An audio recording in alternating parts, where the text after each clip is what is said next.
MLA అభ్యర్థి పవన్ కళ్యాణ్ గారికి ballot number 4 గాజు గ్లాసు గుర్తుకు ఓటు వేసి 1,00,000 ఓట్ల మెజారిటీతో గెలిపిద్దాం. సార్ ఎక్కడి నుంచి వచ్చారు, మీ పేరు? మేము కాకినాడ నుంచి వచ్చాను. నా పేరు ఏడుకొండలు. మా ఫ్రెండ్స్ కూడా ఈ రోజు మొగల్తూరు, మా సొంత ఊరు మొగల్తూరు నుంచి కూడా మా ఫ్రెండ్స్ ఒక 20 మంది ఇవాళ ఈ పిఠాపురంలో జనసేన తరపున క్యాంపెయిన్ చేయడానికి రావడం జరిగింది. మీరు అలాగే అనిపించింది సార్, ఇక్కడ జనసేన క్యాంపెయిన్ చేశారు కాబట్టి ఇక్కడ పిఠాపురంలో కళ్యాణ్ పోటీ చేస్తున్నారు కదా, ప్రజల రెస్పాన్స్ ఎలా ఉంది? ప్రజల రెస్పాన్స్ విశేష స్పందన వస్తుంది. ఇప్పుడు కూడా గతంలో కూడా పిఠాపురం నుంచి పవన్ కళ్యాణ్ గారు పోటీ చేయాలనుకున్నారు.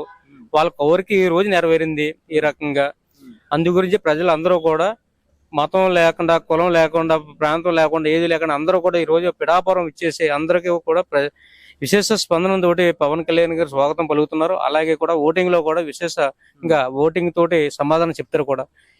అంటే ఇక్కడ పవన్ కళ్యాణ్ గారు కాకినాడ ఎంపీ కింద, అలాగే పిఠాపురం నుంచి ఎమ్మెల్యే కింద పోటీ చేస్తా అనుకున్నారు. కానీ ఇక్కడ పిఠాపురం ఎమ్మెల్యే కింద చేస్తూ ఎంపీ చేశారు. ఇన్ కేసు ఎంపీ కింద పోటీ చేస్తే ఎలా ఉంటది? అసెంబ్లీకి వెళ్ళాలన్న కోరికతోటి ఆయన ఈ రోజు పిఠాపురంలో పోటీ చేయడం జరుగుతుంది. ఆ కోరిక కూడా మేమంతా కూడా నెరవేరుస్తున్నాం. అది కూడా అత్యధికంగా 50,000 పైన మెజార్టీ తోటి కూడా మేము పవన్ కళ్యాణ్ గారిని గెలిపించుకోగలుగుతున్నాం. అసెంబ్లీలో అడుగు పెడతాం. ఈవేళ ఎన్డీఏ కూటమి కూడా ఈవేళ 140 సీట్లు పై మాటే రావడానికి అదే విధంగా కూడా అందరం కృషి చేస్తున్నాం. ఈవేళ మొత్తం అందరూ కూడా అన్ని ప్రాంతాల నుంచి కూడా పిఠాపురం వచ్చి డోర్ టు డోర్ కూడా క్యాంపెయిన్ చేస్తున్నారు. ఆ క్యాంపెయిన్ కూడా విజయవంతం అవుతుంది. అందరూ స్వచ్ఛందంగా ముందుకు వస్తున్నారు. అంటే ఎందుకు అంటే మీకు గత 5 ఏళ్ల జగన్ గారి పరిపాలనలో ఎలాగ అనిపించింది? జగన్ గారి పరిపాలన ఆయన చెప్పుకున్నాడు, నేను బటన్ నొక్కాను చెప్పుకున్నాడు. ఎక్కడ బటన్ నొక్కాడో, ఎక్కడ అమౌంట్ పడుతుందో ఎవరికి కూడా తెలియట్లేదు. అది ఆయన చెప్పుకోవడం తప్ప ఏ రోడ్లు లేదు, ఒక అభివృద్ధి లేదు, ఇన్ఫ్రాస్ట్రక్చర్ లేదు, ఎవరికి ఉద్యోగాలు లేవు. యువత అంతా కూడా ఇవాళ రోడ్డుని పడిపోయిన పరిస్థితి వచ్చింది. రేపు ప్రొద్దున ఇదే గవర్నమెంట్ మళ్ళీ జగన్ గారి గవర్నమెంట్ ఓటేసి గెలిపించారంటే కనుక ఇవాళ ఎవరికి ఎటువంటి పరిస్థితి ఉండదు.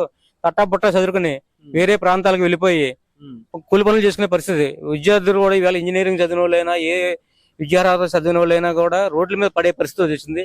అందుకనే సైకిల్ రావాలి, జనసేన కూటమి రావాలి, మొత్తం అంతా కూడా సైకిల్ పోవాలనుకుని నిదానంతో ముందుకెళ్తున్నారు. ఇవాళ మేనిఫెస్టో కూడా ఆయన మార్చుకోకుండా ఇవాళ ఆయనకి అర్థమైపోయింది నేను ఓటమి పాలవుతున్నానని చెప్పేసి. ఆ ఓటమి పాలతోటి మన మేనిఫెస్టో తోటి తెలిసిపోయింది ఆయనకి ఓటమి చెందుతున్నానని. ఈవేళ టీడీపీ కూటమి కూడా సూపర్ 6 మేనిఫెస్టో తోటి ముందుకెళ్తుంది. ఇవాళ మహిళలకి ఏంటి, విద్యార్థులకి ఏంటి, రైతులకి ఏంటి, మహిళలకి ఉచిత బస్సు కానివ్వండి, అన్ని కూడా ఇవాళ మేనిఫెస్టోలో ఉండడం వల్ల విశేష స్పందన ఆడవాళ్ళ దగ్గర నుంచి కానీ, విద్యార్థుల దగ్గర నుంచి కానీ, రైతుల దగ్గర నుంచి కానీ విశేషంగా ముందుకు వెళ్తుంది. కాబట్టి ఇవాళ కూటమి ముందుకు వెళ్తుంది. 130-140 సీట్ల వరకు కూడా విజయవంతంగా ముందుకెళ్తుంది. ఇవాళ జగన్ వస్తే కూడా అరాచకం తప్ప ఏమీ లేదు. ఇవాళ కాకినాడ కానీ, చుట్టుపక్కల ప్రాంతాలు కానీ, స్టేట్లో కానీ ఈ గంజాయి కానీ, ఈ అన్నిటిలో డ్రగ్స్ విపరీతమైన విచ్చలవిడిగా కొనసాగుతుంది. ఇదే గనక మన కంట్రోల్ అవ్వాలంటే గనక మన కూటమిని ముందుకు తీసుకెళ్లి ఈ పిఠాపురంలో జనసేన తరపు నుంచి మన పవన్ కళ్యాణ్ గారిని అత్యధిక మెజార్టీతో గెలిపించుకుని మనం ఇవాళ మనకి పవన్ కళ్యాణ్ గారి గెలుపు కాదు, మనకు మెజార్టీ ముఖ్యమని మేము తిరుగుతున్నాం. ఈ రోజు నా ఫ్రెండ్స్ కూడా మొగల్తూరు నుంచి కూడా రావడం జరిగింది. మేమంతా కూడా ఈ 3 రోజులు కూడా ఇక్కడే ఉంటాం. ఇక్కడ ఉండి పవన్ కళ్యాణ్ గారి ప్రసారంలో మేము పాల్గొని డోర్ టు డోర్ క్యాంపెయిన్ చేస్తాం.